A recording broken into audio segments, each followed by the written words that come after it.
누가복음 19장 1절부터 10절 말씀입니다.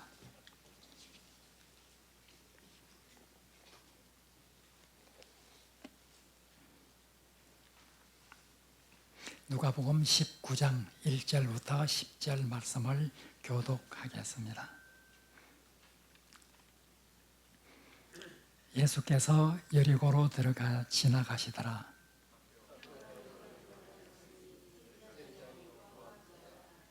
그가 예수께서 어떤 사람인가 하여 보고자 하되 키가 작고 사람이 많아 할 수 없어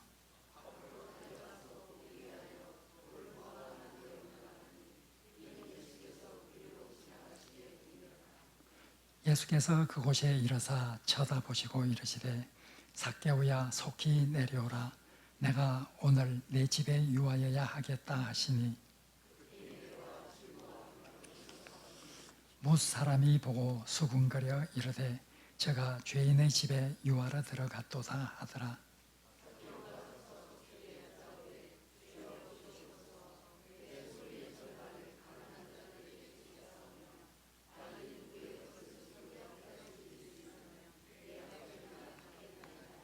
예수께서 이르시되 오늘 구원이 이 집에 이르렀으니 이 사람도 아브라함의 자손이미로다.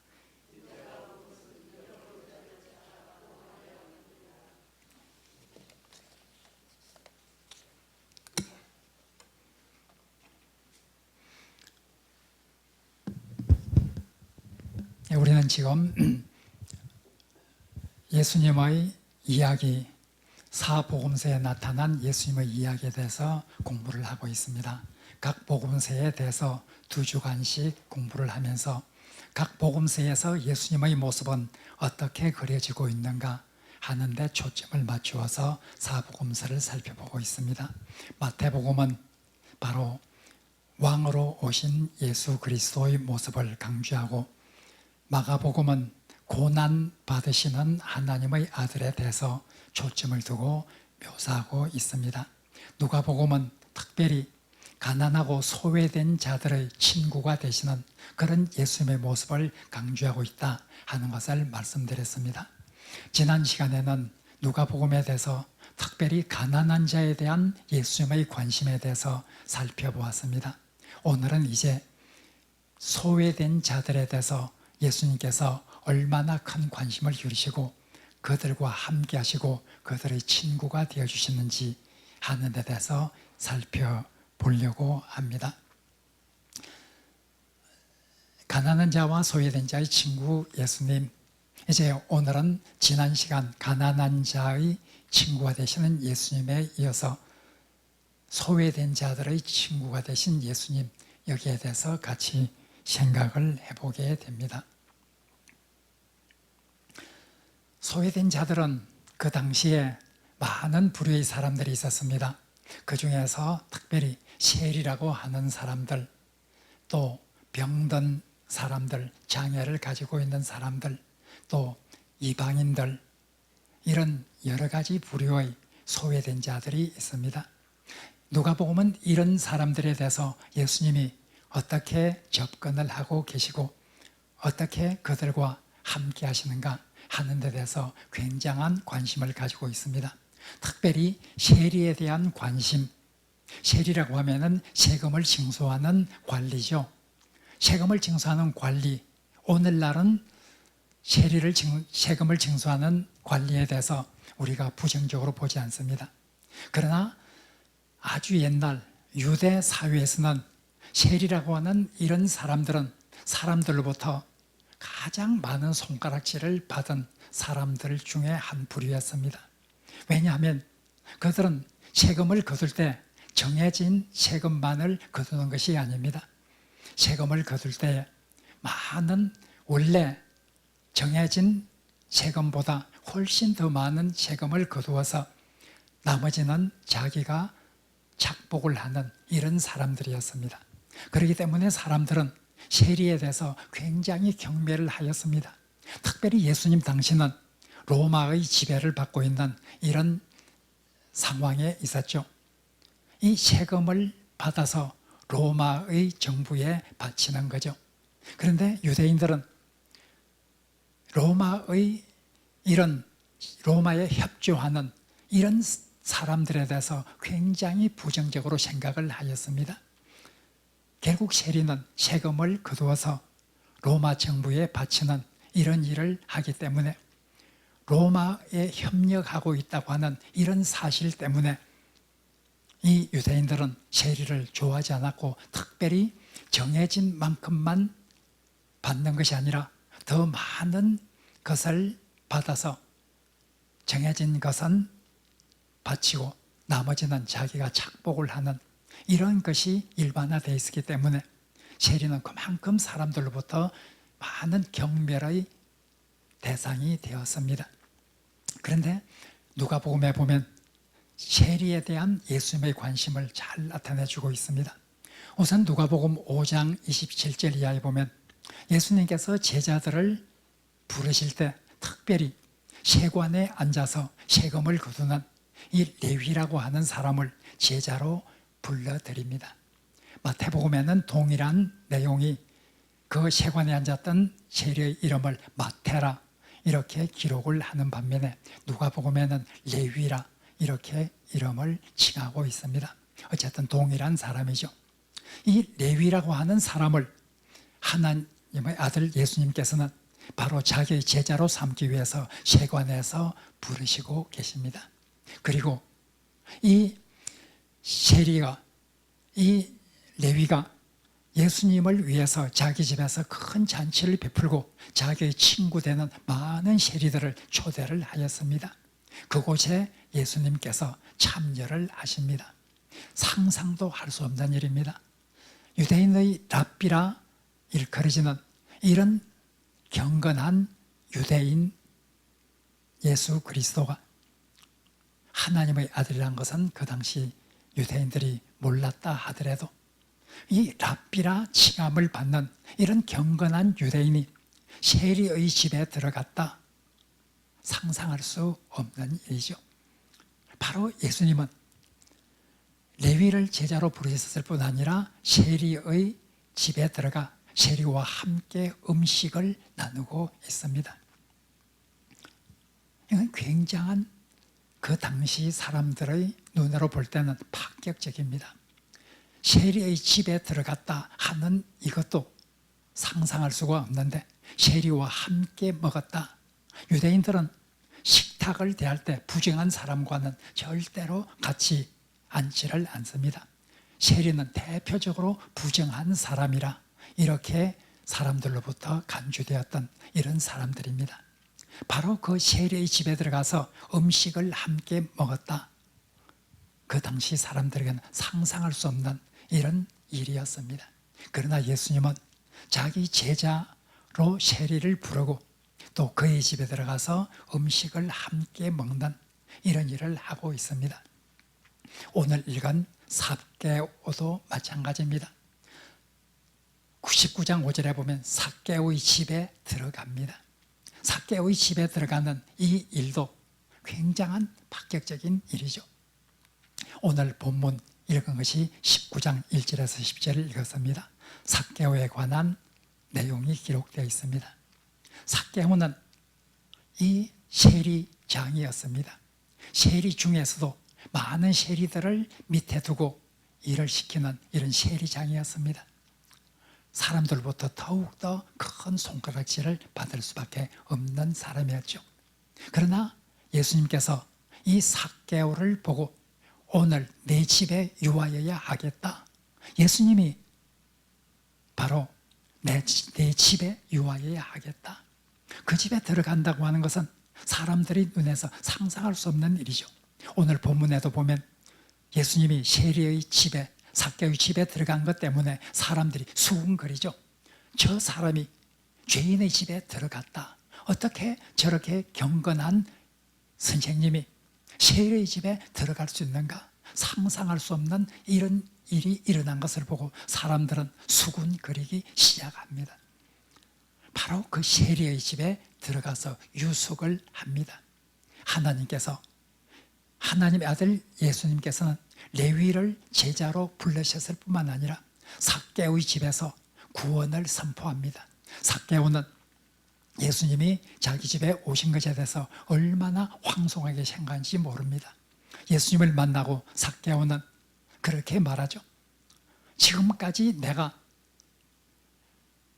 이렇게 많은 부를 축적을 했는데 내가 소유한 이 부의 재산의 2분의 1을 절반을 가난한 사람을 위해서 나눠주겠습니다. 그리고 내가 세리로서 더 많은 세를 거두어서 다른 사람의 것을 빼앗은 이런 일이 있다고 하면 내가 네 곱절로 갚겠습니다. 네 곱절로 갚겠다는 거예요. 우리 개역개정에는 네 갑절이라 이렇게 되어 있는데 정확히 말하면 네 곱절로 이렇게 해야 우리 말에 맞죠. 갑절이라고 하는 것은 2배로 된 이때만 갑절이라는 말을 쓰고 그리고 3배, 4배 이럴 때는 다 곱절을 써야 맞습니다. 그러니까 여기에서는 네 갑절로 쓰는 것은 맞지를 않습니다. 네 곱절로 해야 되는데 개역개정이 이렇게 출판되고 오류가 많아서 4번째 개정이 된데도 불구하고 이런 것이 개정이 안 된 것은 참 아쉬운 것 중에 하나죠. 어쨌든 이 삭개오는 내가 부당하게 다른 사람의 것을 착취한 일이 있다고 하면 네 곱절로 내가 그것을 갚겠다. 굉장한 선언입니다. 자기의 재산을 절반을 가난한 사람에게 나누어주고 누구 것을 속에 취한 것이 있다고 하면 네 곱절로 내가 갚겠다. 굉장한 선언입니다. 아마 삭개오는 그렇게 하고 나면 남는 재산이 거의 없고 빈털터리가 될 수도 있습니다. 네 곱절로 갚는다고 하면 어떻게 되겠어요? 세리는 다 그렇게 해서 재산을 모았는데 그런 것을 네 곱절로 갚아버리면 2분의 1은 절반은 가난한 사람에게 나눠주고 나머지를 가지고 네 곱절로 갚겠다. 상상할 수 없는 선언이죠. 예수님께서는 이 삭개오에게 구원을 선포를 합니다. 이 사람도 아브라함의 자손이다 하고 구원을 선포를 합니다. 그만큼 예수님은 이런 세리에 관심이 있었습니다. 예수님이 삭개오 집에 들어가겠다는 것은 삭개오가 들어오십시오 해서 들어간 것이 아니라 내가 오늘 내 집에 유하여야 하겠다. 예수님께서 먼저 그렇게 말씀을 하신 것입니다. 삭개오가 그런 말을 할 수 있는 처지가 아니죠. 예수님이 자기 집에 들어온다고 하면 들어올 리도 없고 들어온다고 하면 무슨 사람들이 예수님에 대해서 비난을 할 텐데 자기가 예수님 우리 집에 들어와서 유수하십시오 말할 수 있는 상황이 아닙니다. 예수님께서 내가 오늘 내 집에 유하여야 하겠다. 예수님께서 그렇게 말씀을 하시고 계십니다. 그만큼 예수님은 그 당시 소외된 자, 사람들로부터 손가락질을 받으면서 주변인으로 살아가는 이런 사람들에게 큰 관심을 가지고 있는 것을 우리가 볼 수 있습니다. 또 사마리아인들에 대한 관심을 누가복음은 특별히 또 보여주고 있습니다. 사마리아인, 그 당시 유대인들은 사마리아인들을 지극히 경멸을 하였습니다. 역사적으로 유대인과 사마리아인들은 같은 동족이지만 굉장한 불신과 굉장한 갈등을 가지고 살아왔습니다. 예수님 당시에 그들은 서로 말을 하지 않았습니다. 사도행 요한복음 2장에 보면, 요한복음 4장에 보면 예수님께서 사마리아 여인 수가성 우물 곁에 있었던 이 사마리아 여인과 대화를 하는 모습이 나옵니다. 거기에 보면 유대인들과 사마리아인들은 서로 상종하지 아니하밀러라 이렇게 설명을 붙여 놓았습니다. 이 사마리아인은 유대인들로부터 굉장히 경멸을 받았습니다. 사마리아인들도 부정하다 이렇게 생각을 하였습니다. 유대인들은 사마리아인들과 접촉을 하지 않고 말도 하지 않았습니다. 이렇게 경멸을 받고 살아가고 있는 사마리아 사람들, 예수님께서는 특별히 누가복음에 나오는 예수님은 이 사마리아인들에 대해서 큰 관심을 가지고 있습니다. 9장 51절에서 56절에 보면 예수님이 제자들과 함께 갈릴리에서 예루살렘을 향해서 가게 됩니다. 갈릴리에서 예루살렘을 향해서 갈 때는 그 중간에 있는 사마리아를 거치게 되죠. 이 사마리아를 거치면서 제자들이 미리 한 마을에 들어가서 예수님을 위해서 이렇게 준비를 합니다. 그런데 사마리아인들이 이 예수님의 제자들에게 상당히 적대감을 보입니다. 예수님을 환대하지를 않습니다. 이렇게 사마리아인들이 예수님을 환대하지 않는 것을 보고 예수님의 제자들이 화가 났습니다. 예수님을 환대하지 않는 것은 거기에 보면 9장에 보면 설명이 되어 있습니다. 예수님 일행이 예루살렘을 향해서 가기 때문에 환대하지 않았다. 사마리아인들은 유대인들, 특별히 예루살렘을 향해서 가는 이런 유대인들에 대해서 쉬어가라고 환대하고 그렇게 할 리가 없어요. 역사적인 이런 배경 때문에. 그래서 예수님의 제자들이 자기들을 환대하지 않는 이런 것을 보고 예수님께 다음과 같이 말합니다. 예수님, 저들이 우리 일행을, 예수님을 환대하지 않고 있습니다. 우리가 기도해서 하늘에서 불이 내려와서 저들을 다 태워버리라고 그렇게 할까요? 이렇게 예수님께 질문을 합니다. 예수님이 그런 제자들을 향해서 책망을 하시죠. 사마리아인들에 대해서 그런 태도를 가진 이 예수님의 제자들에 대해서 예수님께서는 크게 책망을 하시는 이런 내용이 9장 51절에서 56절에 나오고 있습니다. 또 누가복음 10장에 보면 선한 사마리아인의 비유라고 하는 이 비유가 나옵니다. 여기에 보면 유대인 중에서 가장 경건하다고 자부하는 제사장 그리고 레위인, 이 사람들은 강도 만난 사람을 도와주지 않고 그냥 그대로 지나쳐버리고 맙니다. 그러나 사마리아 사람, 여행 중에 있었던 한 사마리아 사람이 그 강도 만난 사람을 보고 치료를 해주고 여관에 들려서 그 사람 치료를 부탁하면서 떠나면서 경비가 되들면 내가 돌아오는 길에 다 갚아줄 테니 이 사람을 잘 치료하고 보호해달라.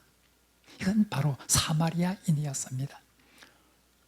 가장 경건해야 될 하나님과 가장 가까이서 하나님을 섬기는 제사장, 레위인, 이 강도 만난 사람을 보고 그냥 지나갔습니다. 그러나 이 사마리아 사람들, 가장 사람들로부터 손가락질을 받고 경배를 받으며 살고 있는 이 사마리아 사람이 그를 구해 주었다. 이것이 선한 사마리아인의 비유입니다. 누가 이 세 사람 중에 강도 만난 사람의 이웃이 되겠느냐? 누가 진정한 이웃인가? 우리는 내 이웃을 내 자신과 같이 사랑하라 이렇게 말하는 계명을 잘 알고 있지만 정말 이 세 사람 중에 이 하나님의 말씀을, 내 이웃을 사랑하라고 하는 이 말씀을 가장 잘 실천한 사람은 누구인가? 누가 진정한 이웃인가? 예수님이 묻고 있습니다. 바로 이렇게 사마리아인을 그 비유에서 가장 이웃의 정신을 실현하는 이런 사람으로 묘사를 하고 있습니다. 그리고 누가복음 17장에 보면 예수님 앞에 10명의 나환자가 와서 우리를 불쌍히 여겨달라. 예수님께서 10명의 나환자를 다 치료해 주었습니다. 아마 9명의 나환자는 유대인이었고 1명의 나환자는 사마리아인으로 보입니다. 그때 다른 9명의 나환자들은 예수님으로부터 고침을 받고 다 기뻐하며 갔습니다. 그러나 사마리아 나환자 이 사람은 예수님을 찾아왔습니다. 그리고 그 앞에 꿇어 엎드렸습니다. 감사를 하였습니다. 예수님께서 한탄을 하시죠. 10사람이 다 고침을 받았는데 나머지 9사람은 어디로 갔단 말이냐?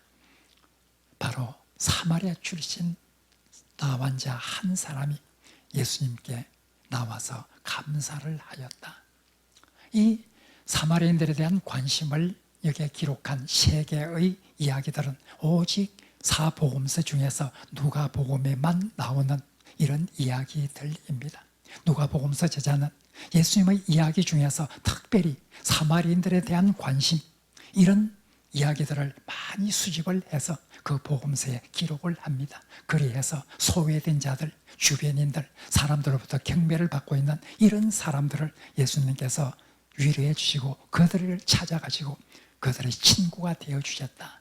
이것을 강조하고자 누가복음서 저자는 그렇게 예수님의 이야기를 그려나가고 있습니다. 또 이런 사마리아인들뿐만 아니라 장애인들, 병든 자, 귀신 들린 자, 이런 사람들에 대해서 굉장한 관심을 가지고 있습니다. 주변인들이죠. 정말 힘들게 살아가는 이런 사람들이죠. 예수님은 특별히 이런 사람들에 대해서 관심을 가집니다. 병든 자들에게는 병든 자에게 의원이 쓸 때가 있다. 건강한 사람들에게는 의원이 쓸 데가 없다. 예수님께서 이 비유적으로 말씀을 한 말씀이지만 예수님께서는 자기들은 건강하다. 우리는 하나님의 뜻을 잘 행하고 있다. 이렇게 생각하는 유대 종교 지도자들, 이런 사람들에게는 예수님이 필요가 없다.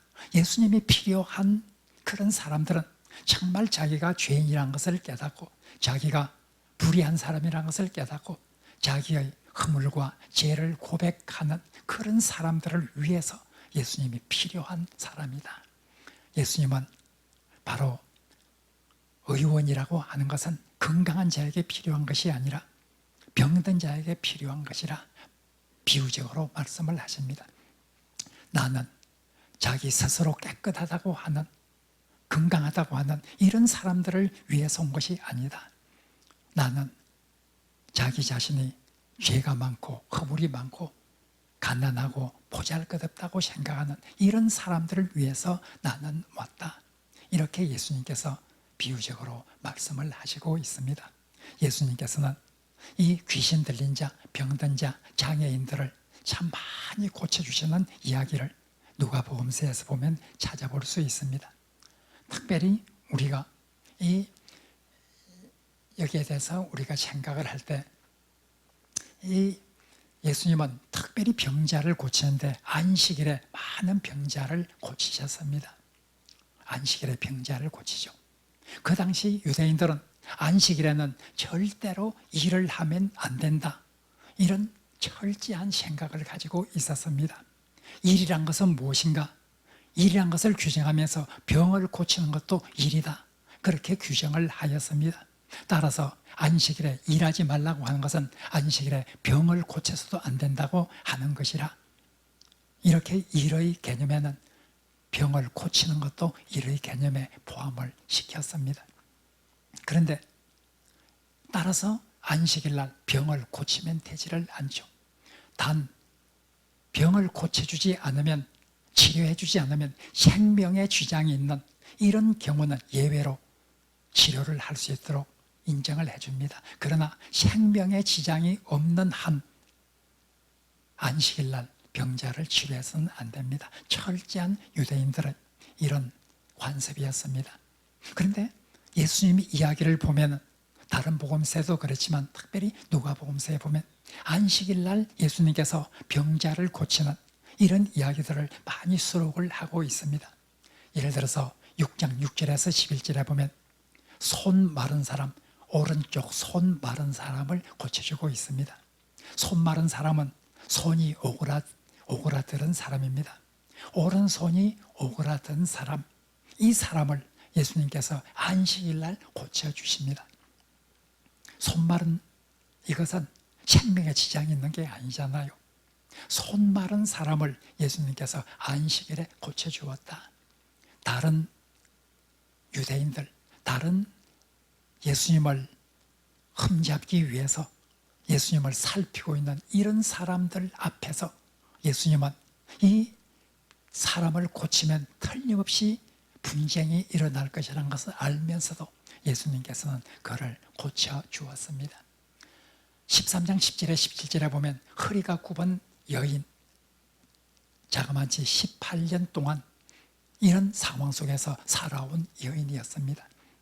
이 여인을 예수님께서는 안식일 날 고쳐주고 있습니다.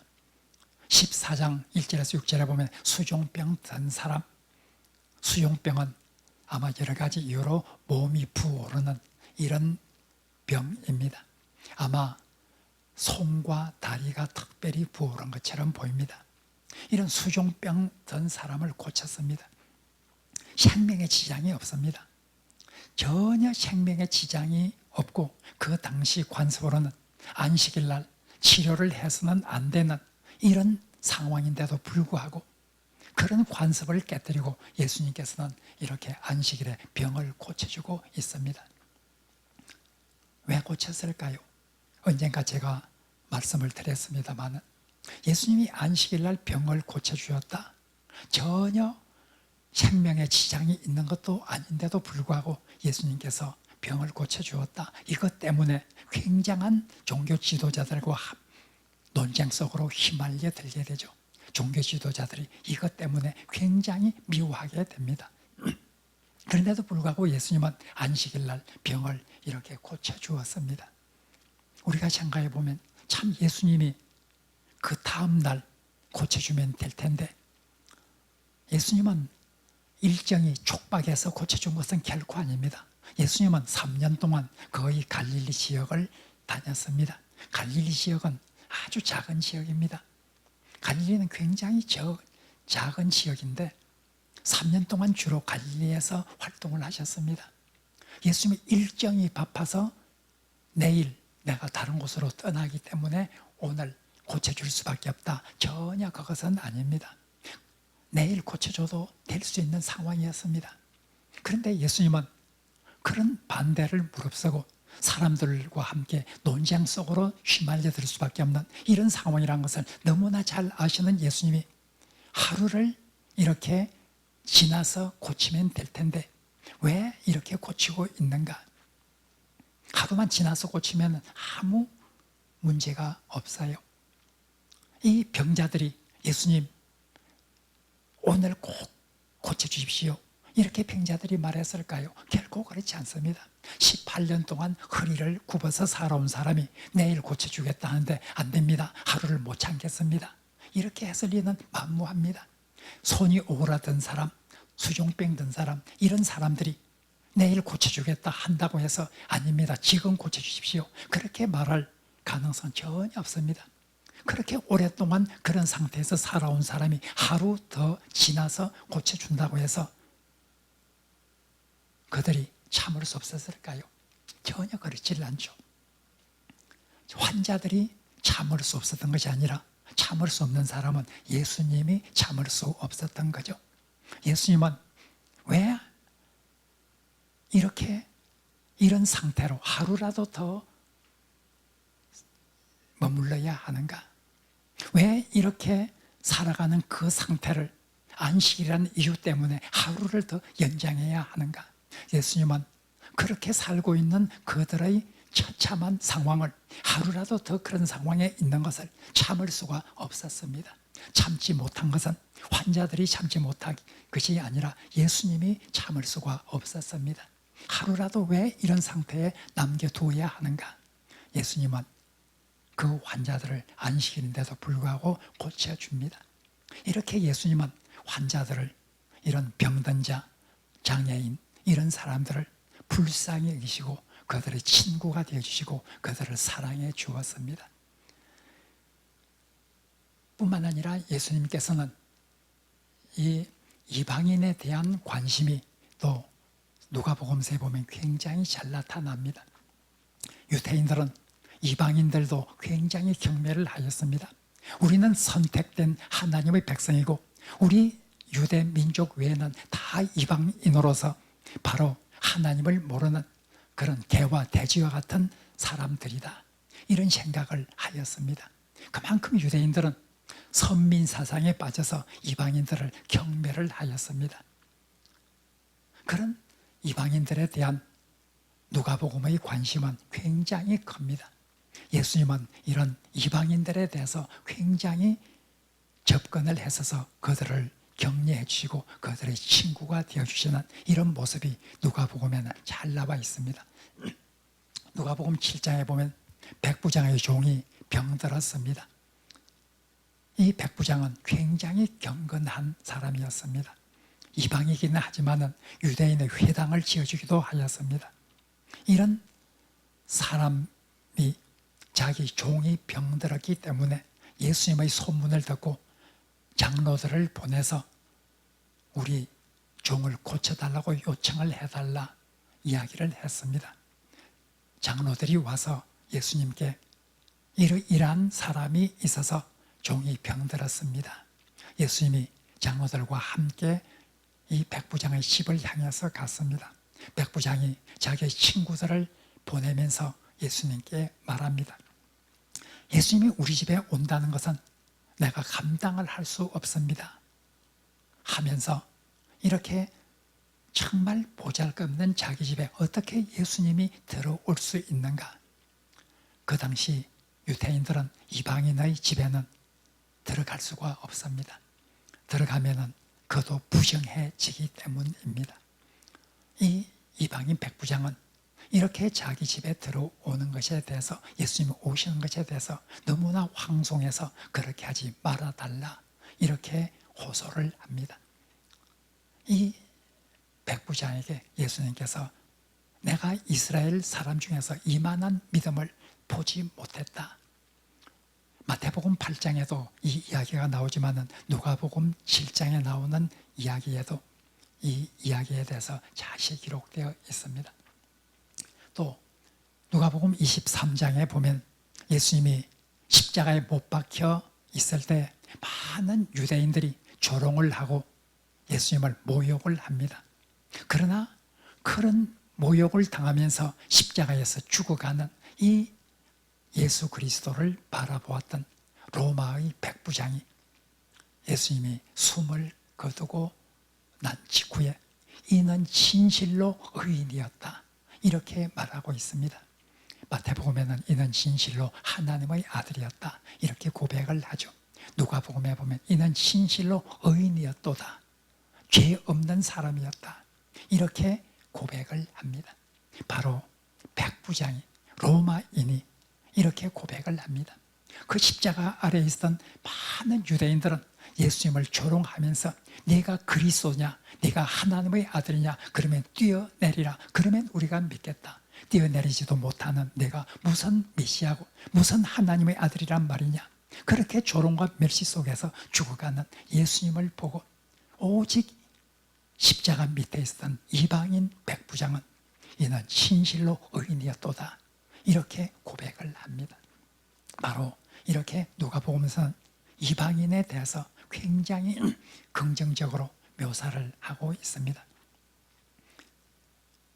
누가복음 2장 42절에 보면 시몬이 아기 예수를 만나서 한 말 중에 하나가 2장 32절에 이 아기 예수는 이방을 비추는 빛이라 이방을 비추는 빛이라 이렇게 말하고 있습니다. 또 누가복음 4장에 보면 예수님께서 사람들을 향해서 유대인들을 향해서 다음과 같이 말합니다. 엘리사 시대 너희들이 더 경건하다고 생각하느냐. 예수님께서 그들을 향해서 다음과 같이 말씀하십니다. 엘리야 시대 때 많은 과부들이 있었다.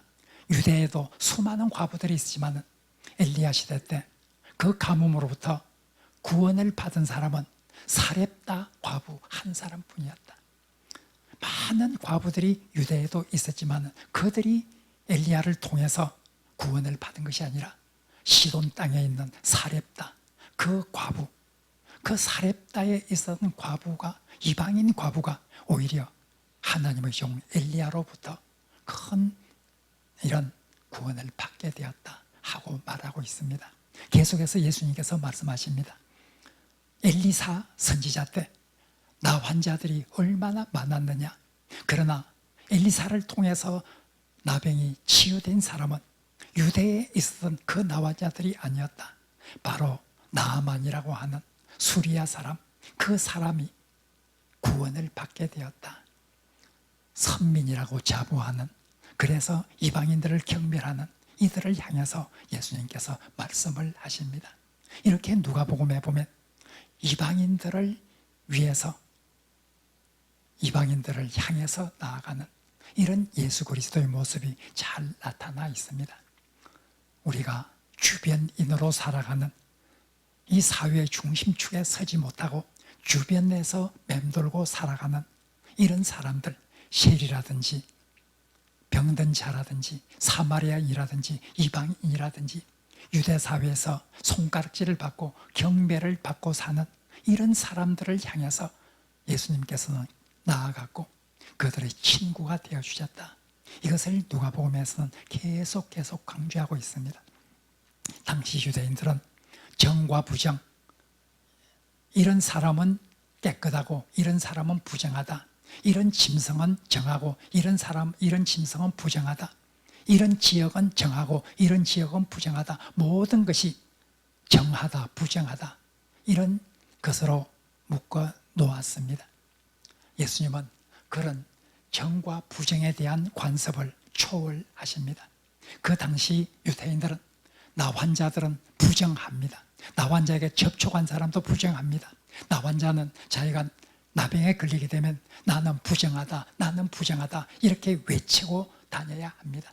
다른 사람들이 자기에게 접근을 해서 부정을 타는 이런 일이 없도록 하기 위해서 나 환자들은 이렇게 외쳐야 되고, 나 환자들은 따로 격리가 되어서 살아갑니다.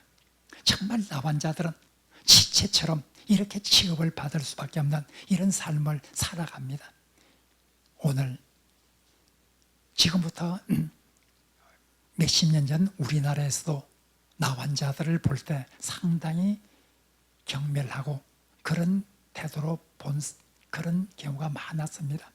약 2000년 전 유대 사회는 비교할 수 없을 정도로 나 환자들에 대해서 굉장히 경계를 하였습니다. 부정하다. 나 환자에 대해서 접촉하면 그 접촉한 사람들도 다 부정하게 됩니다. 그러나 예수님께서는 나 환자를 고칠 때 5장 12절에서 16절에 보면 나 환자를 고치는데, 예수님께서 고치실 때 그에게 손을 대십니다. 나 환자가 와서 주여 원하시면 나를 깨끗게 하실 수 있나이다 고백했을 때 예수님께서 손을 내밀어 그에게 대시며 그를 치료해 주었습니다. 손을 대었다. 상상할 수 없는 일이죠. 나 환자에게 손을 대면 부정합니다. 예수님이 손을 대지 않으면 고칠 수가 없었는가? 예수님께서 나 환자에게 손을 대는 것이 고치기 위한 수단과 방법이었는가? 손을 대지 않았으면, 손을 대지 않고는 고칠 수가 없었는가? 결코 그렇지를 않습니다. 예수님은 백부장의 종을 고칠 때 말씀으로 멀리서 고쳤습니다. 말씀으로만 하면 다 고침을 받을 수 있습니다. 이 나 환자에게 손을 대어서 손을 댄 것이 고치기 위한 수단으로서 손을 댄 것은 결코 아닙니다. 예수님은 말씀으로 고칠 수 있기 때문에 손을 댄 것은 고치기 위한 수단이 아니었습니다. 손을 대었다. 손을 대서는 안 된다고 하는 이런 율법의 규정을 어겨가면서 예수님은 그에게 손을 대어서 이렇게 하였습니다. 손을 대었다. 사랑의 표현이죠. 나 환자가 되면 누구도 자기에게 손을 대지를 않습니다. 누구도 신체적 접촉을 하지를 않습니다. 부정을 타기 때문입니다.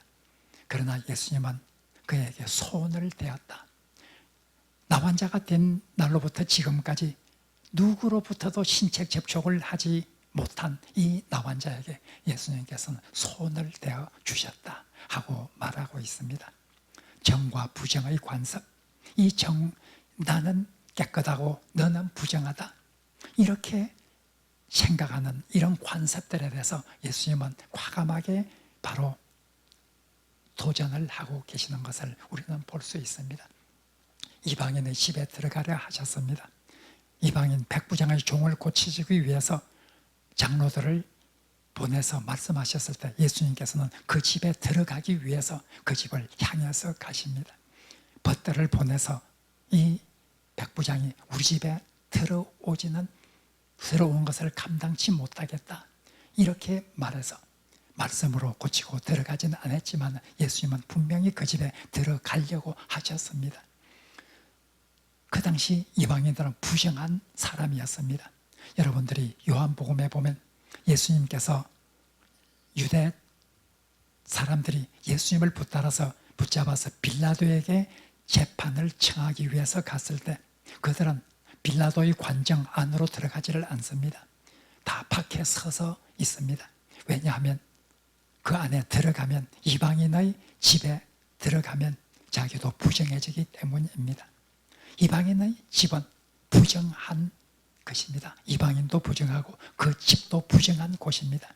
예수님은 이 이방인의 집에도 끊김 없이 들어가시려 하고 있습니다. 예수님은 정과 부정으로 이렇게 사람을 나누어서, 지역을 나누어서 이렇게 하나님의 형상대로 사는 이런 것을 방해하는 이런 관습에 대해서 예수님은 도전을 하고 있습니다. 삭개오의 집 들어가셨습니다. 삭개오 세리장이었습니다. 세리는 대표적으로 부정한 이런 사람들 중에 하나였습니다. 예수님은 내가 네 집에 유하여야 하겠다. 예수님은 그 집에 들어갑니다. 사람들이 수건거립니다. 거기에도 개의치 않고 예수님은 그 집에 들어가셨습니다. 그런데 예수님은 이렇게 부정한 곳으로 들어가서 부정해진 것이 아니었습니다. 유대인들은 부정한 이런 사람과 접촉하면, 부정한 곳에 들어가면 그 사람도 부정해진다, 이렇게 말했습니다. 예수님은 나환자가 접촉을 해서 예수님이 부정해진 것이 아닙니다. 오히려 부정한 사람을 정하게 만들었습니다.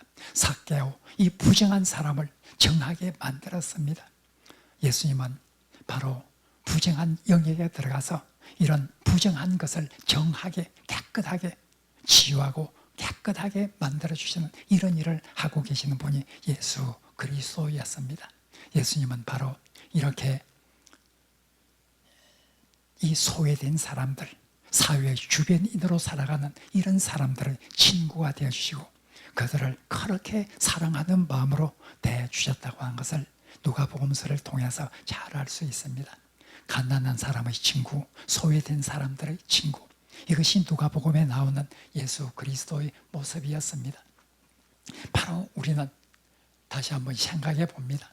누가복음은 모든 사람, 가난한 자, 소외된 자 구별 없이 모든 사람이 다 거룩한 하나님의 백성이 되어야 한다, 이 메시지를 계속해서 독자들에게 주고 있습니다.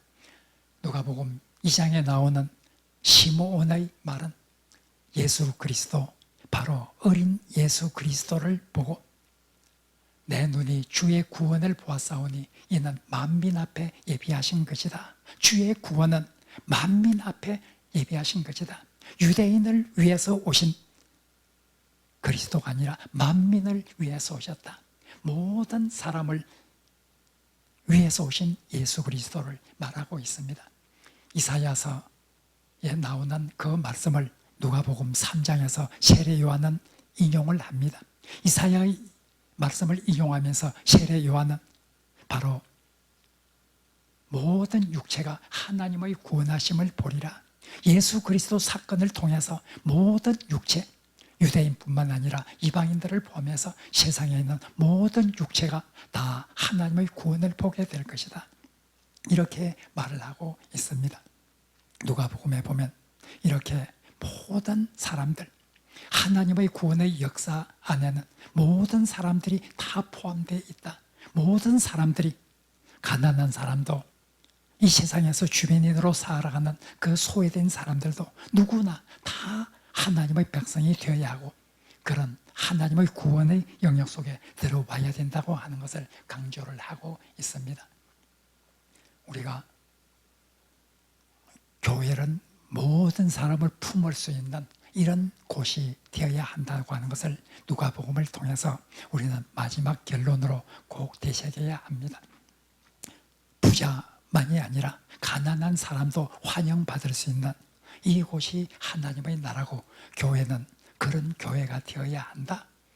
세상에서 소외된 사람들, 세상에서 멸시받고 살아가는 이런 사람들, 모든 주변인으로 살아가는 그 사람들도 하나님의 구원의 계획 속에 있기 때문에 교회라고 하는 것은 하나님의 나라라고 하는 이 모형을 닮아가야 될 세상의 교회들도 모든 사람을 품을 수 있어야 한다. 우리의 구주 예수님께서 모든 사람을 품어주셨습니다. 모든 사람을 품어주신 이런 예수님이 교회의 머리가 되신다고 하면 우리 교회도 모든 사람을 품을 수 있는 이런 교회가 되어야 한다 하는 것을 누가복음을 통해서 우리는 다시 한번 생각하게 됩니다. 오늘도 이 누가복음의 메시지를 생각하면서 모든 사람을 품으시는 예수님, 이 우리 교회의 머리가 되신 예수님은 이런 분이었다 하는 것을 다시 한번 깊이 새기면서 이런 교회로 만들어 나가고 우리 자신이 세상에서 살아나갈 때 모든 사람을 품을 수 있는 이런 하나님의 백성으로 살아가는 하나님의 은혜가 우리 모두에게 있기를 간절히 바랍니다. 말씀을 생각하면서 같이 기도하겠습니다.